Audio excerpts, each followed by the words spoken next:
World Wrestling Entertainment's film studio subsidiary, WWE Studios, can be seen in a way as the contemporary to Roger Corman's New World Pictures.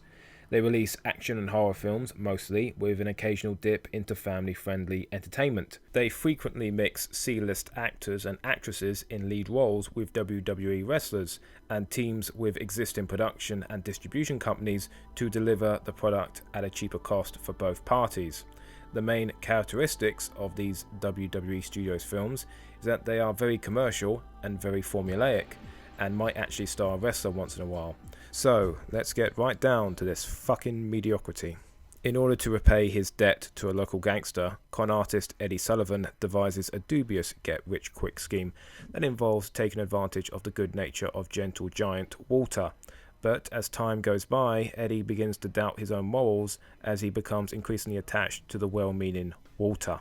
Knucklehead is a family-friendly, for the most part, road movie that is total fluff and feels exactly like what it is, a product from an inexperienced film studio that at the time had more money than sense. Like anything's actually changed regarding that, but at least the films look more professional now.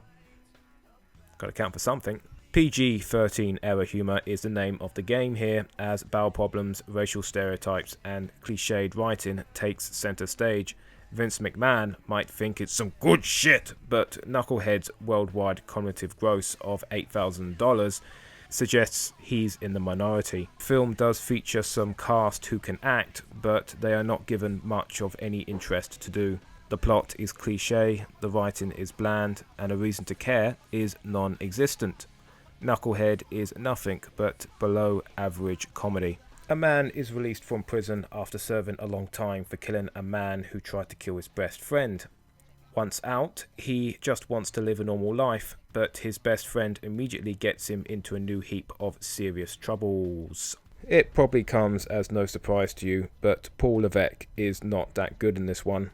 But that's because none of the charisma-phobic cast is any good really in Inside Out, a film that is incredibly boring, devoid of any dramatic tension, and has zero wit. Terrible film. Nothing to this at all. In terms of tone, the film does not know whether to be a drama or a comedy. I can't tell whether the acting or the writing is to blame, but several notably absurd plot twists and bouts of sardonic dialogue later, and I'm left asking whether Inside Out failed to make me laugh or failed to make me care. No consistent tone is established, and I'm just left confused throughout. This indie drama bollocks just does not fit within a WWE Studios production, and the result is just a low-key crime film that goes through the motions, and for the life of me, the filmmaker's true intentions remain a mystery. Inside Out is either a dried up and woefully incompetent drama, or an astoundingly unfunny comedy. Either way, it's an undercooked mess that blends into the background faster than a chameleon on lime green wallpaper. It's a nothing film that is worth none of your time and might simply be one of the most boring films I have ever seen. Detective Nick Blades is a New Orleans cop on trial for corruption. Assistant District Attorney Theo Gold is the man in charge of trying to put him behind bars. When these two unlikely partners form opposite sides of the law stumble onto a criminal plot, they'll need to rely on luck and patience to take down an elusive killer without killing each other first. Bending the Rules is another PG-13 action film from WWE Studios that actually has some wit and charm about it, which is certainly not the norm from films released by the wrestling juggernaut.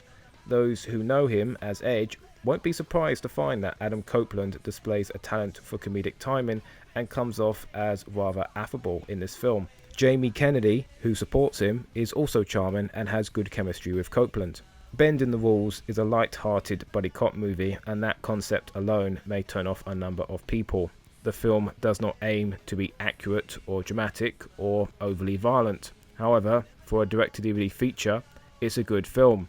It has a plot that, whilst not unpredictable, is entertaining and keeps the getting going, and overall, the storytelling is perfectly serviceable. Don't come to Bending the Rules for innovation or exception. It's a formulaic genre film that has enough charm to outweigh its more generic elements.